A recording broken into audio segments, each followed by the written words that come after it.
안녕하십니까. 거꾸로 투자하는 쇼킹 부동산입니다. 요즘 실거래가를 보면 정말 깜짝 놀랍니다. 이제는 네이버 부동산은 의미가 없을 정도라고 생각됩니다. 영상 시청 전에 구독으로 인생을 바꾸시기 바랍니다. 오늘 공개된 실거래가가요, 부동산 커뮤니티를 떠들썩하게 했습니다. 어디냐면요, 답심리역 인근에 위치한 레미안 위브 2652세대의 대단지죠. 여기가 전용 84제곱미터가 11월 19일 날 계약이 체결됐는데 10억 2천만 원에 12층 매물이 중개 거래가 된 겁니다. 그 전에 최고가가 15억 5천만 원이었어요. 15억 5천만 원짜리가 10억 2천만 원에 거래가 됐다는 겁니다. 고점 대비 34.1% 하락한 거예요. 자, 이 답심리 레미안 위브 아파트는요, 쇼킹 부동산이 시세 체크라는 단지예요. 2주마다 저희가 체크를 드리고 있죠. 자, 그런데 이 거래가 체결되기 이전에 이 레미안 위브 아파트의 네이버 호가 최저가가 얼마였는지 기억나세요? 11억 6천만 원이었습니다. 11억 6천만 원에 네이버 매물이 등록됐었는데 실제 실거래가는 무려 1억 4천만 원이나 차이가 났다는 거죠. 층수도 좋은데. 실거래 내역을 봤더니요, 9월에 두 건 거래됐는데 모두 다 12억 5천만 원에 거래가 됐습니다. 5층, 19층. 그런데 2개월 만에 2억 3천만 원 하락을 했다는 거죠. 위례 신도시의 한 아파트 실거래가도 화제가 됐습니다. 송파 위례 24단지 꿈에 그린 아파트인데요. 위례 신도시에서 위치가 제일 좋은 단지 중 한 곳이죠. 여기가 전용 51제곱미터 면적이에요. 12억 5천까지 작년에 최고 실거래가를 찍었는데 8억 5천만 원에 11월 16일 날 거래가 됐다고 합니다. 고점 대비 32% 하락한 거예요. 자, 이 시기에 가장 저렴한 네이버 매물이 얼마인가 봤더니요, 9억 4천만 원이었습니다. 근데 실거래는 8억 5천만 원에 됐다는 거예요. 네이버 최저가와 실거래가가 무려 9천만 원이나 차이가 났다는 겁니다. 자, 과천에서도 비슷한 일이 있었습니다. 과천 레미안 슈로 저희가 2주마다 시세 체크해드리는 단지죠. 3143세대의 메머드급 대단지입니다. 2008년에 입주를 했어요. 요즘 굉장히 많이 급락하는 단지 중 한 곳이죠. 자, 거래가 등록됐는데 전용 59제곱미터가 11월 26일 날 5층 매물이 10억 원에 거래가 됐습니다. 작년 최고 실거래가가 14억 7천만 원인데 이게 10억이 됐다는 거예요. 고점 대비 거의 32% 하락을 한 겁니다.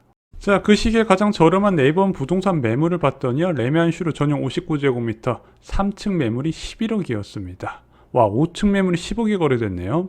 네이버 최저가와 실거래 차이가 무려 1억 원이나 났다는 거죠. 자, 상황이 이렇다 보니까 네이버 부동산 호가 무용론이 나오는 겁니다. 이제는요, 누구도 네이버 최저가를 시세라고 생각하지 않아요. 중고차 사이트 가보면요, 중고차 가격 안 나와 있고 상담이라고 가격 표시된 거 있죠. 요즘 네이버 부동산 호가는요, 그냥 흥정의 대상이라고 보는 것 같습니다. 자산이라는 것은요, 매수자가 존재할 때 시세라는 것이 형성이 됩니다. 근데 지금 매매 수급지구 보셔도 아시겠지만요, 매도자에 비해서 매수자가 워낙 적어요. 그러다 보니까 매수 호가가 가격에 반영되는 것이 현재 네이버 부동산 최저가와 부동산 실거래가의 차이로 나타난다. 저는 이렇게 생각을 하고 있습니다. 자, 부동산 시장 참여자가요, 오늘보다 내일이 더 저렴할 것을 대부분 인식하고 있어요. 이런 우스갯소리도 있잖아요. 부동산 시장 근황, 더 저렴한 집을 보고 싶은데요. 그랬더니 공인중개사가 좋아요, 그럼 내일 다시 이 집을 보러 오시죠. 지금 언론기사에서도 이런 부분 다뤘어요. 오늘보다 내일이 싼데 누가 집을 사겠냐, 속절없는 하라. 근데 이게 매수자보다요, 매도자가 더 큰 게 인식을 하고 있어요. 설문조사 해보면은 유주택자가 집값 떨어질 거라고 보는 사람들이 더 많았대요.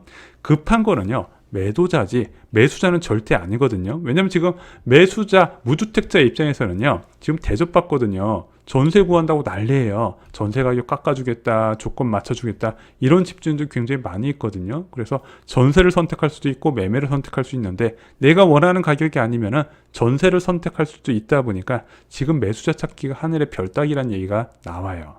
매도자들도 생각을 바꾸고 있습니다. 살 사람이 있을 때 매수자를 찾겠다는 인식이 강해요.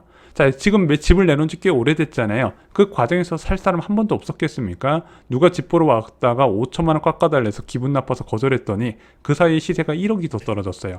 이런 식으로 계단식 하락을 다 지켜만 보다가 이제는 안 되겠다, 다음에 살 사람 오면 무조건 잡아야지 생각이 바뀌고 있다는 거죠.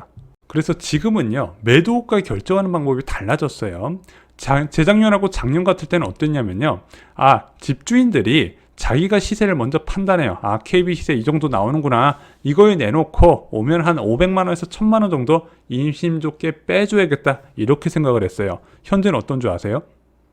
공인중개업소에 물어봐요. 이거 얼마에 내놔야 팔려요? 그렇게 얼마에 내놔야 팔리면은요, 공인중개업소에서 엄청 가격을 낮게 이야기를 합니다. 그게 현실 가격이에요. 근데 그것을 받아들이는지 안 받아들이는지 매도인의 마음이잖아요. 그래서 현재 이제 매물이 계속 줄어드는 이유 중 하나가 바로 여기에 있습니다. 실제 거래 가능한 금액이 매도인의 성에 차지 않기 때문에 그냥 전세로 돌리면서 좀 장기로 끌고 가려는 집주인이 늘어난 거예요. 그래서 매매 매물 건수는 줄고 전세 매물은 증가하는데, 이게 전세 매물이 증가하다 보니까 덫이 매매 가격을 끌어내리는 요인으로 작용된다 말씀을 드렸습니다. 근데 이런 선택도요, 자금이 넉넉한 집주인만 가능하고요. 이것이 안 되는 집주인들은 팔리는 가격에 던질 수밖에 없는 게 현재 상황이고, 이런 집주인들은 2024년 초까지 많다 말씀을 드렸습니다. 자, 공인중개업소에서는요, 거래가 이루어지도록 열심히 노력을 합니다. 자, 매도자한테는 최대한 가격을 낮추라고 이야기하고요. 매수자한테는요, 일단은 가격이 나오긴 나왔는데 제가 조정을 해볼 테니까 집도 보시고 좀 판단을 하시기를 권해요. 근데 여기서 구독자분들이 좀 실수하는 것이 좀 많이 나타나고 있더라고요. 가장 많이 실수하시는 유형이요. 안녕하세요. 집 알아보고 있습니다. 이 가격 나오면 연락 주세요. 현재 네이버 최저호가보다 그리고 최근 실거래가보다 한참 낮은 가격을 제시합니다. 근데 이것은요, 저는 협상 과정이 아닌 만들어가는 과정이 아니라 일반적인 통보라고 생각합니다. 공인중개업소마다 다르겠지만요, 이런 사람들 오면 되게 이렇게 생각을 해요. 그 가격 만들어 오면 더 깎아달라고 할 거다. 분명히 안다. 왜냐면요, 거래는 이렇게 쉽게 만들어지지 않거든요. 내가 그 사람 원하는 가격에 맞춰서 실제 집 보여주고 하면은 거래가 체결 안 된다는 건 공인중개업소가 더 잘 알아요. 저희가 예전부터 강조드렸던 내 집 저렴하게 구하는 방법이 있잖아요. 먼저 공인중개업소에 정보를 공개를 하셔야 된다. 이사 가능 날짜와 동원 가능한 현금, 그리고 강력한 매수 의지를 보이셔야 된다는 거죠. 그리고 이 정보를 공개하고 나서도요, 같은 부동산에 자주 가면서 집도 많이 보고 정보를 수시로 받으셔야 된다. 그래서 집 사기 3개월 이전부터 커피는 공인중개업소에서 주는 커피만 마시라고 말씀드렸잖아요. 이런 과정을 통해서 진짜 최후의 딜이 들어온다는 거예요. 이런 사례 많이 있었어요. 휴킹부동산님 이야기처럼 진짜 부동산에서 살았더니 전혀 집값이 안 떨어진 동네인데 고점 대비 30% 할인된 가격을 제시받았어요. 고민 중입니다. 이런 이야기 저 많이 들었어요. 자, 박원광 KB 수석위원도 이런 말씀을 하셨죠. 하락장 내 집 마련은요, 무조건 발품 싸움이라고. 발품을 팔아서 많은 단지의 초급매를 비교해 보시고요, 선택할 정도의 우위를 가지고 계셔야 된다. 그래서 저희 서적 보시면 제일 먼저 나와 있는 내용이 범위를 넓히란 얘기예요. 범위를 넓히면 당연히 후보지가 되는 단지들이 많이 있잖아요. 어떤 단지에서 초급매가 그리고 어떤 급한 매도자가 있는지 알 수 없기 때문에 범위를 넓혀서 기회를 잡을 수가 있어야 되는 겁니다. 그럼 내가 진짜 마음에 들어하는 집이 나왔어요. 그 마음에 들어하는 집에서 최후의 딜이 들어왔는데 다른 단지 초급매와 비교해봐서 한 번 더 깎을 수 있는 거죠. 나한테 카드가 있어야 될 거 아니에요. 자, 좋은 집이 10억에 나왔는데 그 옆에 단지가 9억 5천만 원에 던진다는데 혹시 이거는 안 맞춰주더라도 좀 더 할인이 가능할까요? 그 다음의 역할은 공인중개업소에서 한다는 겁니다. 그거에 대한 이런 과정의 결과가 레미안 위보 네이버 호가보다 훨씬 저렴한 10억 2천만 원짜리 결과물이라는 거예요. 도대체 네이버 호가 대비 얼마나 깎아야 될까요? 저희가 서울의 랜드마크 단지들을 소개해드리면서 디폴트 5천, 1억까지 협상해야 된다 말씀드렸는데 이게 조금 모든 아파트 단지에 적용은 안 될 수가 있겠더라고요. 이렇게 하지 마시고요. 일단 네이버 호가, 내가 사야 되는 시점에서 네이버 호가 대비 10% 내외를 목표로 한번 잡아보시기 바랍니다. 특히 이런 네이버 호가 대비 많이 깎을 수 있는 거는요, 겨울 시즌에 적용이 잘 되는 부분이 있어요. 왜냐면 이 시기에 급한 매도자, 한정된 시기에 팔아야 되는 이제 급한 갭 투자자들이 많기 때문이죠. 그리고 블로그에 이런 걸 남겨주시는 분들 하루에 한두 번씩 꼭 계시더라고요. 아무리 못해도 최소한 내년 말까지 폭락인데 왜 지금 집을 사라고 하냐. 물론 이분 말이 말씀이 맞을 수도 있어요. 저도 언제가 바닥인지 얼마만큼 떨어지는지 가이드라인을 잘 안 드려요. 그냥 2023년부터 2024년 초까지 내 집 마련에 적절하다고 말씀을 드린 거죠. 그리고 이분 말고도요, 다른 많은 전문가분들이 부동산 바닥 신호등을 계속 알려주고 계십니다. 그런데 이 전세 만기 시점을요, 바닥 시점과 어떻게 맞추냐는 거예요. 제가 말씀드렸잖아요. 갭 투자 타이밍을 말씀드린 게 아니라 내 집 마련, 전월세 만기되는 사람들의 자연스러운 내 집 마련을 권해드리고 있다는 거죠. 결혼을 하고 자녀가 학교 들어간 시점에서는 내 집이 반드시 필요하고, 그분들은 제가 사라고 하지 않아도 어차피 내 집 마련 계획이 있었다는 분들인 거죠. 그분들을 위한 영상을 지금 만들어 드리고 있습니다. 자, 그럼 굳이 지금 하락장 초입이라고 이야기하는 2023년에 내 집 마련을 해야 돼?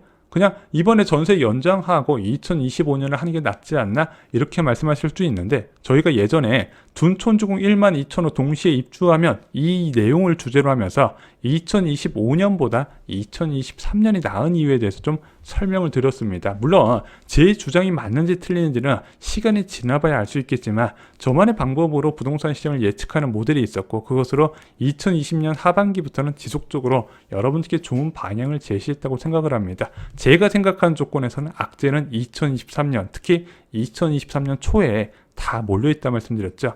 파울도 못 구하는 부동산 시장이라고 말씀을 드렸습니다. 이상으로 영상 마치겠습니다. 좋아요, 구독 꼭 부탁드리겠습니다. 감사합니다.